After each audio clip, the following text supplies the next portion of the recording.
सुबह के 9 बज रहे थे जब मेरी नींद लगातार बजती डोरबेल से खुली। आदतन मैंने अनामिका को आवाज़ लगानी चाहिए, लेकिन मुझे याद आया कि वह अब कभी नहीं आएगी। अभी 3 दिन पहले ही तो हमारा तलाक हुआ था। मैं उठा, दरवाज़ा खोला तो देखा एक 18-20 साल की अनजान लड़की बदहवास सी खड़ी थी। नानी को अटैक आया है, प्लीज़ हेल्प मी। पहले तो मुझे कुछ समझ नहीं आया। जब समझा तो मेरे मुंह से निकला, तुम हो कौन? नानी कहाँ है तुम्हारी? नवीन जी की भांजी हूँ। मामा मामी दिल्ली गए हैं। नवीन मेरे पड़ोसी हैं, सरकारी अफसर हैं और हम उम्र होने के कारण अच्छी मित्रता भी है उनसे। मैंने भीतर जाकर अपना पर्स लिया, पैर में चप्पलें डाली और चल पड़ा उसके साथ। वहाँ जाकर देखा तो पाया कि आंटी सोफे पर पसीने से लथपथ अपने सीने को दबाए बैठी थी। मैंने तुरंत पास के अस्पताल में फ़ोन किया। लड़की बेहद घबराई हुई थी। मैंने उसे सांत्वना देते हुए कहा, चिंता मत करो, अभी एम्बुलेंस आ रही है। अस्पताल पहुंचते ही उनका ट्रीटमेंट शुरू हो गया। फिर मैंने लड़की से पूछा कि नवीन को फ़ोन किया तो उसने बताया कि बात हो गई है। मामा मामी अभी वापस रवाना हो रहे हैं। मैंने अंदाज़ा लगाया कि दिल्ली से जयपुर बाई रोड 4 से 5 घंटे तो लग ही जाएंगे। इसी बीच डॉक्टर ने आकर बताया कि चिंता की बात नहीं है, माइल्ड अटैक है, अब वे ठीक है। कुछ दवाएं, रजिस्ट्रेशन इत्यादि काम मैंने निपटा दिए थे। तभी आईसीयू में से एक नर्स आकर बोली, श्रेया से उसकी नानी मिलना चाहती है। लड़की यानी श्रेया अंदर गई और 20 मिनट के बाद लौटी तो शांत व आश्वस्त लग रही थी। उसने कहा कि माफ़ी चाहती हूँ, आपको परेशान करना पड़ा। मैंने कहा, नवीन की माँ भी मेरी माँ जैसी है, इसमें क्या परेशानी है? बस चाय नहीं पी है। तो वह फिर हंसते हुए बोली, आप चाय पी कर आइए। ठीक है कहकर मैं जाने लगा तो अचानक मुझे याद आया कि श्रेया ने भी चाय नहीं पी होगी। मैंने कहा, तुम भी चलो, यहाँ कुछ काम तो नहीं है हमारा, कुछ होगा तो मेरे पास फ़ोन आ जाएगा। चलिए। कैंटीन में चाय पीते वक्त मैंने ध्यान दिया, श्रेया बेहद सुंदर थी, लंबी व छरहरी और सिंदूर मिले दूधिया वर्ण की। मैंने उससे कई सवाल पूछ डाले, कहाँ रहती हो, क्या कर रही हो, यहाँ कब आई वगैरह। उसने बताया कि वह जोधपुर से है, कल शाम को ही आई है, ग्रेजुएशन हुआ है, आगे की पढ़ाई यहीं से करनी है। मामा कल रात ही दिल्ली गए हैं। जैसा कि मैं जानता था कि नवीन का ससुराल है दिल्ली। अब कुछ अपनी बातें। मैं 35 साल का हूँ और म्यूजिशियन हूँ। अपने पेशे में ज़्यादा सफल नहीं हूँ। पत्नी अनामिका से लव मैरिज की थी। वह सरकारी स्कूल में टीचर है और मेरा ससुराल यही जयपुर में ही था। वह चाहती थी कि मैं म्यूजिक को छोड़कर काम धंधा करूं। वह बच्चा भी चाहती थी और इन्हीं 2 बातों को लेकर झगड़े होते रहते थे। अपने भीतर मैं समझता था कि वह सही है, लेकिन अपना पैशन और अपना मेन ईगो छोड़ते नहीं बना। खैर, इसी बीच श्रेया ने कहा कि वह 10 मिनट में आती है, तो लगा कि वॉशरूम गई होगी। मुझे सिगरेट की तलब उठ रही थी।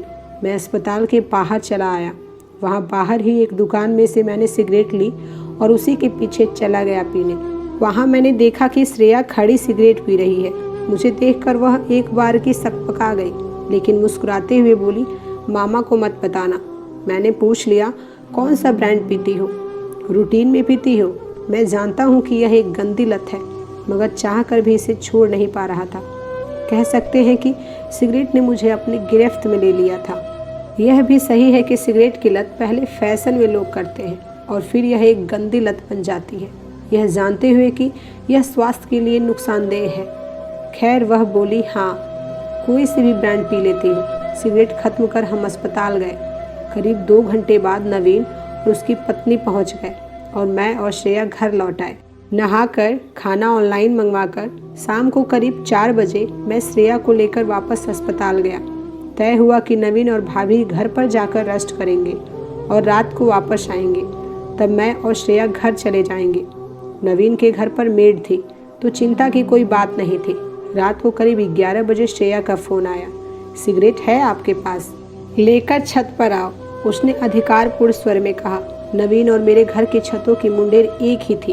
अपनी छत की दीवार कूदकर मैं गया तो वह छत पर बिछे एक बिस्तर पर बैठी थी। सिगरेट पीते पीते उसने मुझसे बेशुमार सवाल कर डाले। बीबी कहाँ है? मामी बता रही थी कि लव मैरिज की है। प्यार कैसे हुआ? शादी कैसे की? तुम्हारे शौक क्या क्या हैं? मैंने बिना लागल पेट के सब कह सुनाया। यह भी कि अनामिका से पहले भी मेरी कई आसनाएं थी और यह भी कि मेरा उससे तलाक हो गया है। बस यह बात यहाँ किसी को पता नहीं है। अब सवाल करने की मेरी बारी थी। मैंने पहले पढ़ाई से संबंधित सवाल पूछे, फिर उसकी हॉबीज़ के बारे में जाना, परिवार के बारे में जाना। अचानक से मैंने पूछा, कोई बॉयफ्रेंड नहीं है? उसने जवाब दिया, अभी तो नहीं, पर कई रह चुके। किसी को मैंने छोड़ दिया, किसी ने मुझे। चलता रहता है। तुमको बनना है? मैं सीधा प्रश्न सुनकर हड़बड़ा गया। मैं उसके चेहरे की ओर देखते हुए कुछ जवाब देना चाहा तो देखा कि वो हंस रही थी। मुझे यह तो नहीं पता कि वह क्या सोच रही थी, लेकिन कयास मेरा यही था कि वह मुझसे मजाक कर रही थी। आखिर थी ही वह इतनी जीवंत और स्वच्छंद। इसी तरह सिगरेट और बातें कब रात गुजर गई पता ही नहीं चला। सुबह जब सूरज अपने पर निकालने की तैयारी में था तो उसने मुझे कहा, जाओ कुछ देर सो भी लो, अस्पताल चलोगे? मैं स्वीकृति देते कहते हुए अपने छत की तरफ का रुख किया। वह भी उठकर नीचे जाने लगी। जाते जाते रुकी और बोली, थैंक यू, यह रात बड़ी शानदार थी। अगले दिन मैं 11 बजे सोकर उठा, चाय बनाकर पी और तैयारी होकर नवीन के घर गया तो भाभी घर पर ही थी। उन्होंने बताया कि नवीन अस्पताल ही है और श्रेया गई थी। तभी मैं घर आई हूँ। मैं भी अस्पताल निकल पड़ा और नवीन को मैंने ज़बरदस्ती घर भेज दिया। नवीन ने बताया कि कल छुट्टी मिल जाएगी मम्मी को। सुनकर अच्छा लगा। मैं और श्रेया रात को 8 बजे अस्पताल से आए। रास्ते में वह मुझसे कह रही थी कि आज वह जल्दी सोएगी, थकान हो रही है। मुझे भी थकान हो रही थी तो मैं घर जाते ही सो गया। रात को करीब 11 बजे अचानक से मेरी आंखें खुली। उस वक्त न जाने क्यों मुझे अनामिका की याद आई। अकेलेपन के भयावह एहसास ने मुझे जकड़ लिया। सीना भारी होने लगा, मुझे घुटन होने लगी। अनायास ही मैंने मोबाइल उठाया और श्रेया को व्हाट्सएप पर मैसेज किया, सो गई क्या? 2 मिनट बाद ही उसका जवाब आया, नहीं, बस सोने जा रही थी। तुम नहीं सोए? सो गया था। बेचैनी से आंखें खुल गई। क्यों, क्या हुआ? परेशान हो? नहीं, परेशान तो नहीं, बस अकेला सा महसूस कर रहा हूँ। मैं समझती हूँ, चिंता मत करो, सब सही हो जाएगा। अचानक से मेरे मन में जाने क्या आया। मैंने उससे कहा, I need a hug and किस यू। उधर से कोई जवाब नहीं आया, जबकि उसने मैसेज देख लिया था। मैंने इंतज़ार किया और मुझे घबराहट होने लगी कि कहीं उसकी बेबाकी को मैंने गलत समझ लिया तो, और उसने नवीन को अगर यह सब बता दिया तो। इसके आगे मैं सोच नहीं पाया। फिर से मैंने उसे मैसेज किया, hello, I was kidding, I am really sorry, don't mind please. वह मैसेज भी सीन हुआ और रिप्लाई नहीं आया। मेरे दिल में गुड़गुड़ होने लगी। नींद तो पहले ही गायब हो गई थी। आधे घंटे बाद उसका मैसेज आया, छत पर आओ। मैं डरते झिझकते छत पर गया। वह सिगरेट पी रही थी। उसने इशारे से कहा कि इधर आ जाओ। मैं दीवार कूदकर उसके पास गया। उसने सिगरेट फेंकी, अपना चेहरा जरा सा उठाया और बाहें फैला दी। मैंने उसे अपने आलिंगन में लिया। मैंने उसके होठों पर होठ रख दिए। उसको उसी तरह पकड़े मैंने नीचे बिछे बिस्तर पर लिटा दिया। रात को 3 बजे मैंने उठते हुए उससे कहा, जाओ सो जाओ, तुम थकी हुई हो। वह उठी, अपने कपड़े ठीक किए और जाते जाते उसने पलटकर मुझे देखा और बाय बोलकर नीचे चली गई। अगली सुबह मैं 12 बजे सोकर उठा। नवीन का फ़ोन आया हुआ था। बात की तो पता चला कि आंटी को अस्पताल से डिस्चार्ज कर दिया था और वे लोग घर आ गए थे। मुझे बीती रात याद आई तो चेहरे पर मुस्कान आ गई। श्रेया के बारे में सोचते सोचते ही तैयार होकर नवीन के घर गया। श्रेया ने मुझसे आंखें भी न मिलाई। मैं थोड़ा हैरान हुआ, थोड़ा परेशान। वापस घर आकर उसे फ़ोन किया तो बिजी टोन सुनाई दी। कई बार फ़ोन करने के बाद समझ आया कि उसने मेरा नंबर ब्लैक लिस्ट में डाल दिया है। ऐसा ही व्हाट्सएप में था। मुझे लगा कि यह क्या हुआ, क्या मैंने ज़बरदस्ती कुछ किया था? अचानक मुझे लगा कि मैं उससे बेहद प्यार करने लगा हूँ और उसके बिना रह नहीं पाऊँगा। हर दिन मेरी बेचैनी बढ़ने लगी और उससे बात करने के लिए मैं रोज़ आंटी की तबीयत पूछने के बहाने नवीन के घर जाता रहा।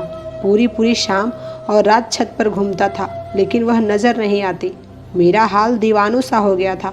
आखिर एक दिन मुझे वह सुपरमार्केट में मिल गई। मैंने उसका रास्ता रोक लिया, उसका हाथ कस कर जकड़ लिया। तुम मुझे अवॉइड क्यों कर रही हो? ऐसा क्यों कर रही हो तुम मेरे साथ? तुम्हारी हिम्मत कैसे हुई मेरा हाथ पकड़ने की? हो कौन तुम? मैं तुमको जानती तक नहीं। गुस्से में तमतमाते हुए उसने कहा, तो मैं आश्चर्य से अधिक रुआशा हो गया। यह क्या कह रही हो तुम श्रेया? ऐसा मत कहो, मैं तुमसे प्यार करता हूँ। तुम्हारे बिना मैं नहीं रह पाऊँगा, प्लीज़। मैं लगभग रोने लगा था। मैंने एक पल के लिए उसके चेहरे पर करुणा देखी। लगा वह अभी रो देगी और मेरे सीने से आ लगेगी, लेकिन अगले ही पल उसका चेहरा पत्थर सा सपाट हो गया। उसने शांत और स्थिर स्वर में कहा, तुमने मुझे प्यार नहीं किया रोहित। मैंने प्यार नहीं किया। हाँ, तुमने प्यार नहीं किया। प्यार शीतल होता है, तुम प्यासे हो। प्यार तृप्त होता है, तुम अतृप्त हो। प्यार पूरा होता है, तुम अधूरे हो। यह सब तुम क्या कह रही हो? क्यों कह रही हो? मुझे कुछ समझ नहीं आ रहा। हमने बहुत प्यारे लम्हे साथ बिताए हैं। हमने अपना सब कुछ शेयर किया है। हमने सिर्फ 2 रातें ही साथ बिताई हैं रोहित। पहली रात मुझे तुमसे प्यार होने लगा था। बहुत प्यारे लगे थे तुम, बिल्कुल वैसे ही जिसके साथ मैं सहज रह सकूं, जिसको बता सकूं कि मेरा हर राज, हर दुख, हर सपना। लेकिन तुमने जो मुझे दिया वह सब अगली ही रात वापस ले लिया, यानी हिसाब बराबर। मैं थके पाँव घर आकर बिस्तर पर निढाल लेट गया। सच तो कह रही थी वह। मुझे खुद पर गुस्सा आ रहा था और इस सिगरेट की गंदी लत पर भी।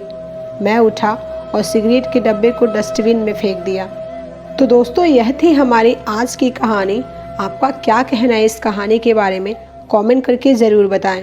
वीडियो को लाइक करके चैनल को सब्सक्राइब कर लीजिए। साथ में घंटी को दबाकर ऑल पर सेट कर लीजिए ताकि आने वाली वीडियो आपको तुरंत मिले। मिलते हैं एक और नए वीडियो में। तब तक के लिए धन्यवाद।